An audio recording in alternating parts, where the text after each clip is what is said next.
各位係鄭瑞文同大家睇天氣。今日天晴乾燥，下晝大部分地區嘅相對濕度下降至60%以下。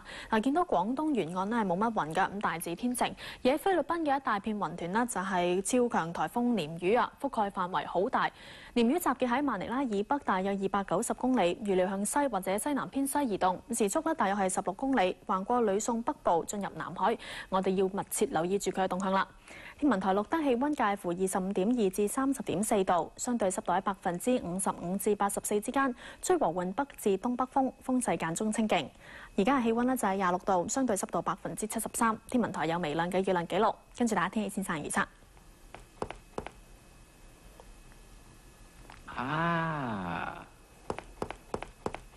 預測係天晴乾燥，氣温介乎24至29度，吹和緩北至東北風，風勢間中清勁，海面有湧浪。而受到東北季候風同埋鯰魚嘅共同影響，預料今日週末會係多雲有雨啦，同埋有狂風添㗎。環保署測空氣污染水平係輕微，係偏高。預測聽日嘅最高紫外線指數係8，強度屬於甚高。跟住睇下世界各大城市天氣。北京、成都同埋廣州係多雲，上海同廈門係密雲。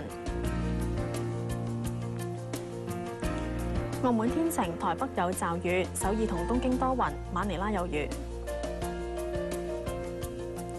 胡志明市、曼谷、新加坡同埋孟買係有雷暴，吉隆坡係天晴。雅加達有雨，悉尼同墨爾本有驟雨，布里斯班天晴，奧克蘭多雲。洛杉磯、三藩市、紐約、溫哥華同埋多倫多係多雲。倫敦明朗，巴黎、阿姆斯特丹同埋蘇黎世有雨，法蘭克福多雲。